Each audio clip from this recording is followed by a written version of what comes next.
അപ്പോൾ മല്ലിച്ചെടിയുടെ വീഡിയോ നിങ്ങളെല്ലാവരും കണ്ടു എന്ന് വിചാരിക്കുന്നു. അപ്പോൾ അതിൽ ഒരുപാട് കമൻസ് വന്നിട്ടുണ്ടായിരുന്നു. ഇപ്പോൾ പുതിനയിലയും അതുപോലെ തന്നെ വളർത്താൻ പറ്റുമോ, നമുക്ക് വീട്ടിൽ ആവശ്യമായിട്ടുള്ള പുതിനയില വീട്ടിൽ തന്നെ ചെടിച്ചട്ടിയിൽ വളർത്താൻ പറ്റുമോ എന്നുള്ളത്. അപ്പോൾ ഞാനൊന്ന് കാണിച്ചു തരാം കേട്ടോ. ഇതുപോലെ അത്യാവശ്യം മൂത്ത തണ്ട് എടുത്തിട്ട് വേണം കേട്ടോ ഇത് ചെയ്യാൻ വേണ്ടിയിട്ട്. ഞാൻ ഓൾറെഡി ഇതിൻ്റെ ഒരു വീഡിയോ എൻ്റെ ഈ ഒരു ചാനലിൽ തന്നെ ഇട്ടിട്ടുണ്ട്. അത് ഫുൾ വീഡിയോ ആയിട്ട് ലെങ്ത് ആയിട്ടുള്ള വീഡിയോ തന്നെ ഇട്ടിട്ടുണ്ട്. അപ്പോൾ അത് ഞാൻ ഡിസ്ക്രിപ്ഷനിൽ കൊടുത്തേക്കാം. ഈ പുതിന ചെടി നടുന്നേരം ഒരു പ്രത്യേകതയുണ്ട്. നമുക്ക് 1 or 2 നല്ല തണ്ട് കിട്ടിയാൽ മതി കേട്ടോ. ഈ തണ്ടിലുള്ള ഇലകളെല്ലാം നുള്ളി കളയണം ആദ്യം.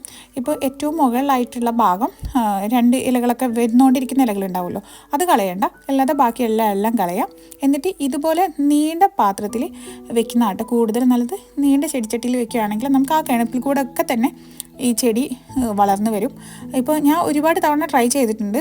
നോർമലായിട്ട് തന്നെ നമ്മളെല്ലാ സാധനം ചെയ്യുന്ന പോലെ തന്നെ കുത്തനെ വെച്ചിട്ട്, പക്ഷേ അത് കിളിർത്ത് വന്നില്ല. എനിക്ക് ഏറ്റവും ബെസ്റ്റായിട്ട് തോന്നിയിട്ടുള്ളത് ഈ ഒരു രീതിയിൽ വെക്കുന്നതാണ്.